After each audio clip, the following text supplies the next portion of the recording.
Hey guys, welcome back to my YouTube channel. Welcome back to All Things Faith, Love and Purpose, and welcome to the second episode of Candid Conversations. And in today's video, I have an amazing woman, Itumeleng Sekhu, who is an author, a businesswoman, an NGO founder, a motivational speaker, a philanthropist.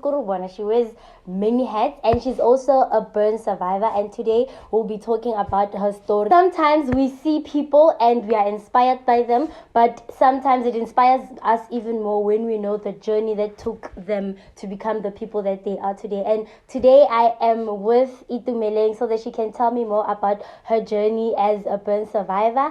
And let's get to know more about her business. And I hope that you guys will be inspired by her story as much as I have. So without any waste of time, let us get right into the video.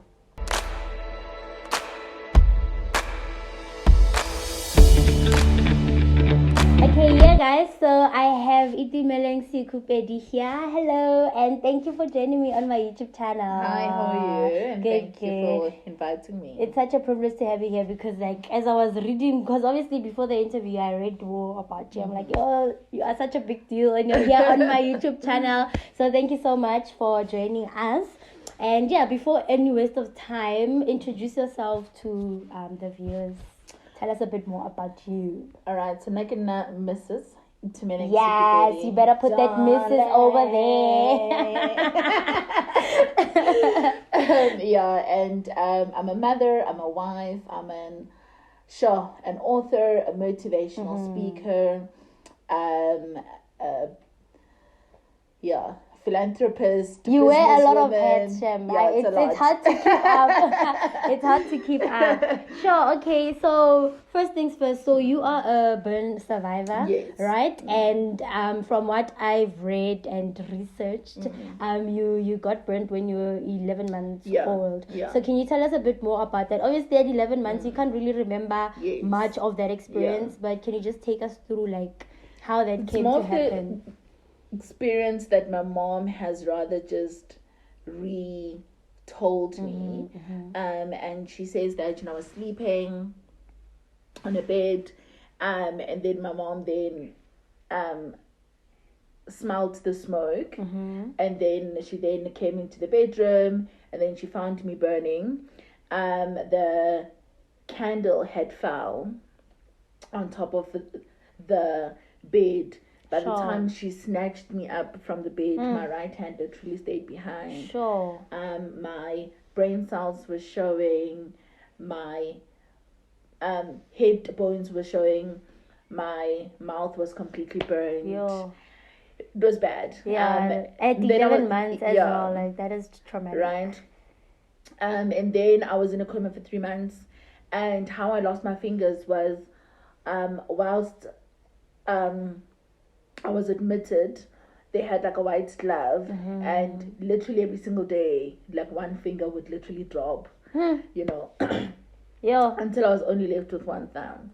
So I literally only have one thumb and one hand. And that is so interesting for me because you do so many things. Obviously you have your own business, and you told me that you make the candles yourself. Yes. Yeah. You can drive, you can cook, you can do what everyone else can do. So sure, that is quite interesting. Was it difficult at first to do things for yourself? Do you have to have physiotherapy or you know what? The thing is with me was that the greatest thing that my mom did was that she took me to a boarding school. And because I grew up like this, right? This is normal for me. Okay, so it wasn't anything yes, you had to learn. Yeah, so it's like a child learning how to hold a glass. Yeah, you know what I mean? Yeah. So for me, it wasn't that deep, really. It was just let's take the glass, let's take this, let's use this. Sure, you know what I mean? Sure. And then also let me not invalidate my school. Because we had physiotherapists, we had occupational therapists, we had doctors, we had nurses, we had every single thing that you needed. Yes, yeah. So you went to a special school? Or? I went to a physically disabled school called Hope School in Westlow. All right. Yeah. Okay. And so tell us, like, growing up, I can imagine, obviously, it was very difficult. Yeah. Did you at some point feel like you were different, like, to other kids? Or were you bullied? I was. So at the age of 9, it was so weird. I was sitting, in class, and a fellow learner of mine, school that, And then a fellow learner of mine says to me that she's so burnt, you look like a franchise meat. I know. And I was like, kids can be mean. No, you didn't. Sure. No. And then that became like a thing. So like when someone hurts your feelings like that, and they see that they've won, you know what I mean? It's like, we got you where we wanted. Yes, you know what I mean? So then that started to trend, it became a thing. And then so many learners were just mocking me and that turned me into another bully as well. Sure. You know what I mean? Because but hurt people. Exactly. So it was my way of putting up that wall, but also to hurt others the same way that you are being you know what hurt. I mean? Yeah. So it was such a sad place, really, if you think about it. You know? Yeah. And that led me to try and commit suicide 3 times. At what age did you first? My first suicide attempt, I was in grade 4. And then my second suicide attempt, Then my second suicide attempt, I was 15 years. And then my third one, I was in grade 11. And this was all because of the bullying and... Yeah. The bullying led to my mindset shifting, and my mindset literally saying to me that you're not beautiful, why are you here? You're not you know what I'm saying? You're not worthy. Yes, you know what I mean? So just die. Do you know what I mean? Yeah. And what value would your life be anyway? Sure, you know what I'm saying? Sure. You don't have hands, you don't have fingers. What are you gonna do? You know what I mean? So for me it was just you know what, let me just die. You know? Sure. And I took 300 pills. I wrote a note to my mom and I said, "Hi mom, thank you for your love, thank you for your sacrifices, but I just don't want to be here." Yeah. That was your goodbye. Yes, that was my goodbye. But funny enough, that was my last suicide attempt. Okay, and how did you transition from now? In 2007, it was so funny. I only had one friend, called Sushangulu. And now weekends when I would come back from school, I would lock myself, at the house, because I didn't want society to see me, and so this one friend, we went to her house that Saturday, and her sister wanted a visitor. Okay. And she was like, "Ooh, these 2 kids will disturb me," Yeah. And then she shipped us off to a church. Yeah. Praise Tabernacle, go Soshangule. Okay, yeah. And then when we got there, the amount of love that we received, sure. In that moment, sort of drew me to them, And then the youth pastor then said, "Hey, I'd like to have a conversation, with you guys." Very smart guy. And he was like,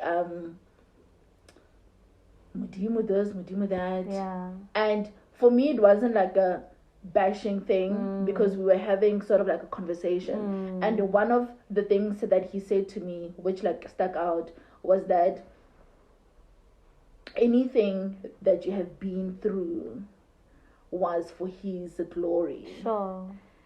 And I was like, what? And what at that time, that was your first encounter with God. Yeah. And so yeah. And I'm like, what? Why? Why did I have to go through that? I mean? Yeah. And then he said that it has happened for a certain purpose. And the very first book that I read moving from that conversation was A Purpose Driven Life book by Rick, Warren. And that book literally changed my entire perspective, about God. And I started seeking him. And my relationship with God is what literally transformed me from that negative mindset to like such a beautiful, you know what I'm saying? Where he was like, you know what, my child? You're beautiful. Yeah. And I love you. Yeah. And you have a purpose. Sure. So my reason for waking up since that moment was to find out what my purpose was, and when I was in varsity, he said to me that your purpose it is to bring hope, but not just that, but healing, because so many people, they are wounded, they are scarred, right? And my scars, they are external, but many people have got scars within, right? That's deep. Because we all have a story to tell. Yeah, we do. Every single one of us, right? And that entire conversation between me and God literally changed my entire life. And I think that is like, it just highlights the importance and how powerful it is for us to tell our stories, like, and I think I always encourage people who, regardless of what it is that you're going through, tell your story, because you have no idea what that does to the next people, the next person. And I believe that your story does that to people, and it's going to do the same, like even with our viewers. Okay, so, and then growing up, did you ever like experience love? Like, did you think that you would find love, or did you consider yourself, or no, because I'm a burn survivor, because obviously I can imagine with the bullying and everything else, that can have an effect on your self-esteem, your confidence and whatnot. So so like growing up, school days, like there were like boys, who were there. I think when I found my purpose, my love, that was really my real relationships. Sure. You know what I mean? Because I knew why I was there, but also I believed what the person was saying, so like when a guy like would say, oh, like you're beautiful, you know what I mean, when you believe it yourself, it's very easy for you the relationship becomes more meaningful, you know what I mean. So let's say like from varsity, and I'm not invalidating my previous relationships, but I was not ready for them mentally. So like from varsity, like my relationships were quite meaningful. Okay, all right. And now today you're married. Yes. And how did you meet your husband? I'm very curious about this. So we met at Northcliffe. Okay. I was still working in the media at that time, specifically at Metro FM, and I met hubby. So how we met was that I had moved into that apartment place, and that was my very first day. And I was writing my exam that very same day. It was madness. Yeah, it was a lot. The 1st of June. Yeah. And I was like, oh my God, I'm writing this horrible subject. I hated it. I was like, why am I writing this subject? Yeah. And so now I didn't know how to get to UJ, from there. And he was the very first person that I saw, so I was like, hi, asking for directions. Yes, like, so where do I get like a taxi from here to go to UJ? And my husband has a very husky voice. Yeah. It's like, hi, take me there. So that was the first thing that attracted you to him. Oh my God, like his voice, I was like, oh my God. Oh wow. Where does he come from? Sure. Oh wow, that's nice. All right, okay. And so, going back to your journey, right? One thing, okay, I don't know if I should say it's ironic or what, but the fact that you got burned by a candle and today you own a candle making. Yeah. Like she even makes the candles herself, guys. Like, Yeah. So Yeah. can you tell us, like, how did you come about to starting your own candle business? Well, you also have diffusers Yes, as well. yeah. And, well, you're a businesswoman. She also has a wine it's company. like a wine range. Wine range and all of that. So the candles specifically, how that started was I had a phobia for candles. Okay, yeah, obviously because of your traumatic experience. So now, a friend of mine then like made a joke, and then said to me that, friend, the way like you're so scared of, you know what I mean? Yeah. Like you will meet like a guy who will want to be like romantic, you know Take what I mean? you on a candlelit dinner or something. And you're gonna run. And I was like, hey, actually you're right. Yo, so that's how deep it was then. It was hectic. I was like, I don't want anything that is hot near me. Sure. You know what I mean? And then I literally just went on YouTube. Okay. And then I said how to make candles. Sure. And that's how the business came. And I was like, no, but actually my candles look nice. They do, so I might as well. I'm gonna sell them. Yeah, make money from this. Yeah, so the phobia for making them and having them around me sort of like started to be normal for me. Oh wow, that's very beautiful. Like how something so traumatic that happened to you now becomes a thing that. Wow, it's like a testimony. Yes, it really is. Okay, and then in terms of like you being a burn survivor, have you experienced any like stereotypes with? I don't want to say your condition, but like with you being a burn survivor, have you ever faced any stereotypes? Not really. Okay. And I think it is because of the school that I went to. Okay.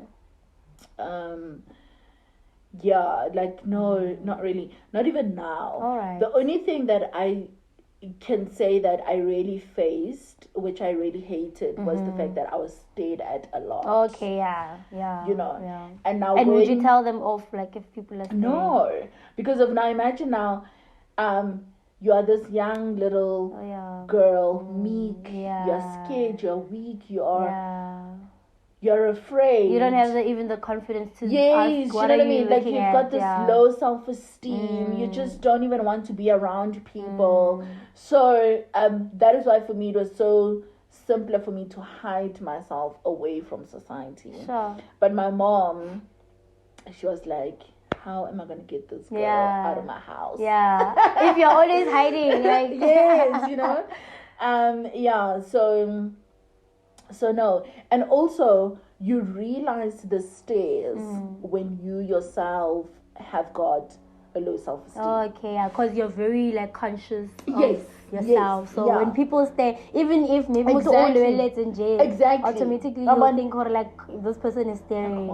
Why are you staring at me? Like, why? You know what I mean? Okay, so but when you are confident in yourself, you don't even realize the like stairs. Everyone looks at you, okay, like, so exactly. It's like, oh no.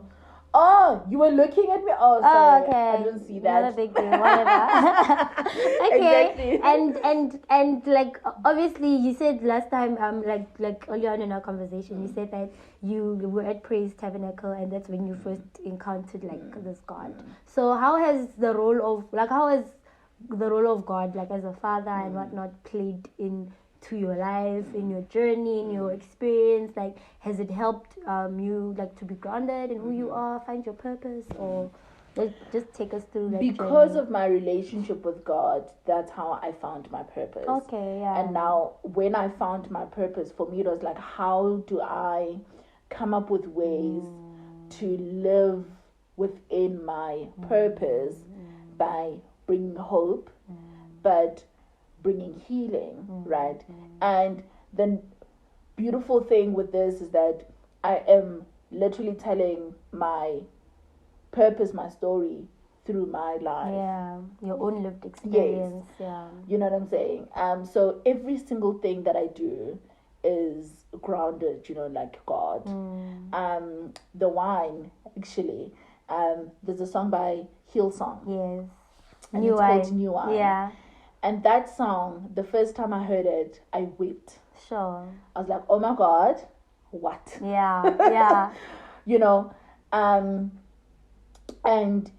it says, bring new wine out of new me. wine. Yeah, in the crushing. Yes, in the... because you've been crushed. Sure. Because you've been pressed. Oh, and that You have now actually is very become new relevant for wine. you as well. Yeah. You know what I mean? Yeah. Because you've been through it. Because you've seen God in the crushing, in the pressing. God has now made you new wine. Sure. So like for me, it was like, let me make it literal.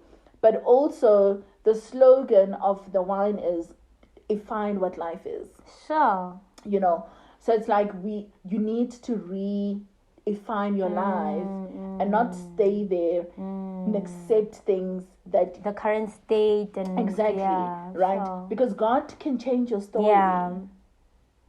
Sure. But you need to be willing. Yeah, definitely. You need to be ready for it. You need to accept it, and you need to say, yes, God, your way. Yeah, not you need mine. to come to the party, Exactly. participate. Yeah. Right, and then God will then redefine your life. Sure.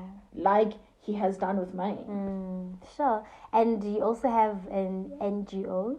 Yes. So the foundation was actually started by my husband. Okay. In 2015. Okay.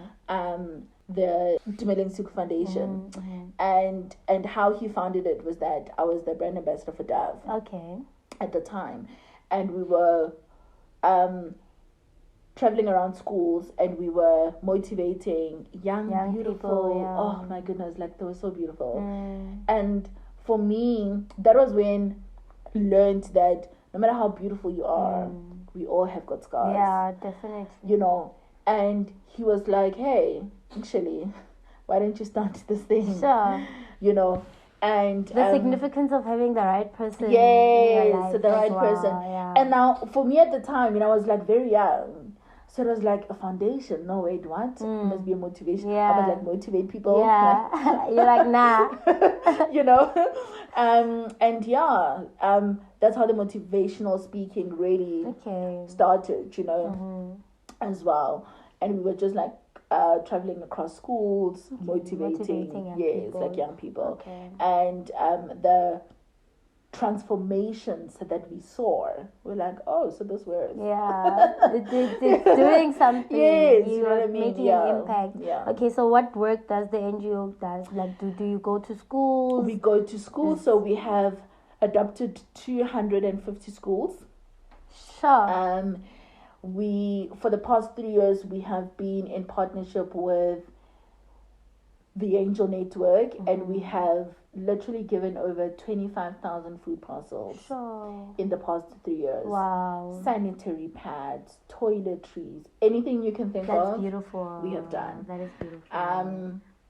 Yeah, and then also we are working with matriculants, where we are Rebafa, like that experience, you know what I mean? Like matric dance dress, actually shoes, experiencing matric makeup, dance, like everything. Yeah. You know, the celebrity that they want to see. Oh wow. For the day. It's like, hey, when it's a man. Where were you when I was in matric?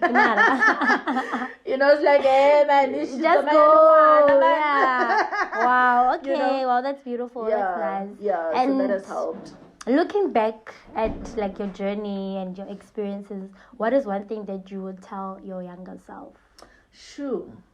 Ooh. I would say to my younger self, behold, something new is about to happen. Sure. But also, God will give you beauty for ashes. Wow. And why would you say that specifically? Because I couldn't even find my own power. I couldn't see the future the way that it has happened now. Every single thing that is happening right now, I couldn't imagine it, especially with everything that you were going through. I couldn't have. Sure. Yeah. No, that's absolutely beautiful. What advice would you give to other people, especially those who have experienced like traumatic experiences? I would say find the power that lives within you. And Lao Tzu says it's best, and he says, mastering another person that is called strength. Sure. But mastering yourself, now that is called true power. Wow. Right? That's beautiful. Where when you find that power, you realize that there's nothing that you cannot do. Nothing.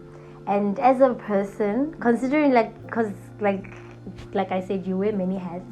You are doing amazing work, and I think you're the most resilient person that I know so far, and it's very inspiring.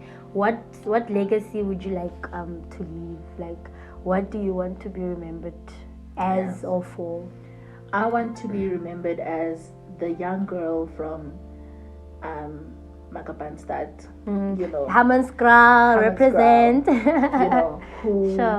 Who God showed off his glory and his power through, and he was like, I'm going to show you guys a true miracle, and that is me. And he was like, I'm going to let you live amongst the people, and I'm going to show them the worst of the worst, and I'm going to make you the greatest. Wow. And what that means is that he can do that for every single person. Yes. Every single one of us. We just need to dream higher, we just need to pray harder, and we just need to see God and have that relationship with him, because he is the only one that can grow you, literally. Sure, that is beautiful. Okay, so just tell us a bit more about the book. Like, what inspired you to write the book? Yeah. So when I was working at Metro, I was a producer for Sibusiso, and Zibu said to me that, you need to write a book. And I was like, no, why? And he was like, no, because your story is motivational, inspiration, and another thing was that people would literally stop me and say, so what happened to you? Yeah, they were like, we want to know what did you go through? Yes, you know what I mean? Yeah. So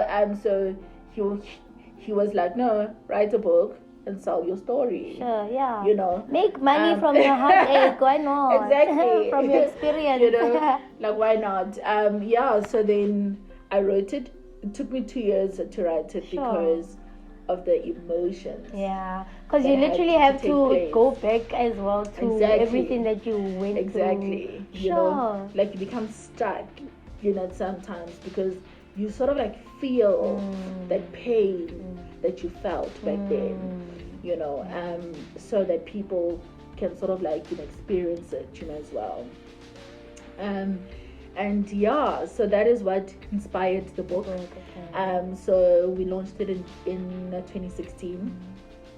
And the rest is history. Okay, and how much is a copy? A copy is 200 rands, and it's available on the Take A Lot. It's available on the website, and also on Take A Lot. Yes, so Take A Lot. Okay. Okay. All right, and then going into your business, your other business. So you sell candles and diffusers. So it's candles, diffusers, wines. We've got a few ranges at the moment. You have she showed me the candles, and there's so many scents. I can't even choose which one is my favorite, because they're all so pungent and they're so nice. Yeah. Okay. So we've got 6 fragrances there. And then the wines are currently at City Lodge. Okay. Yeah. Ooh, what a big deal, guys. What an inspiration. I think you're gonna mentor me with my business and tell me how to do these things. Okay, and how much are your candles? The candles, they range from $230 to $290. Okay. And then the diffusers is $199. Okay. And then the wines, the rosé is $140, and then the bush vine is $190. $190. Yeah. Okay, and I also love how your products, you can see, man, they have that aesthetic, and you can see all its quality, and it just, I think for me, your story and your businesses, they just epitomize black excellence, and against all odds, you literally conquered. And I think considering that a lot of us do go through traumatic experiences, it's very easy for us to, mope and stay in our condition and say, this happened to me, and then use it as a crutch.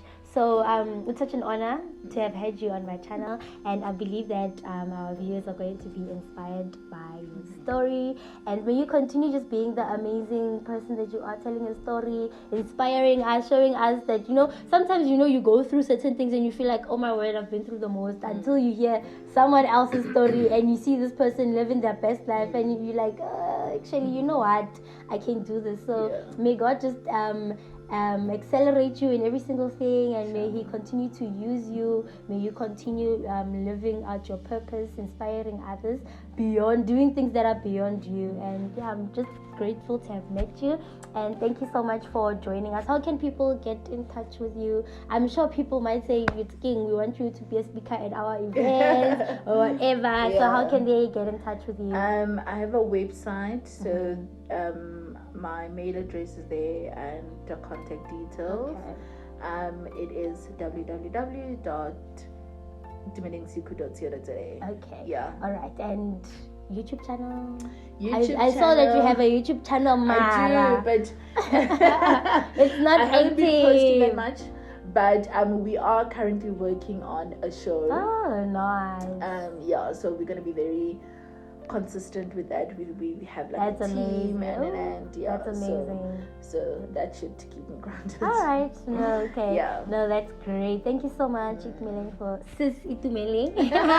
for joining me on my YouTube channel. It was such an honor to have you. And if you watched until this part, thank you so much for watching this video. Give it a big thumbs up, because I'm pretty sure that you're going to love the conversation that we just had. And I'll see you guys in my next video. Bye.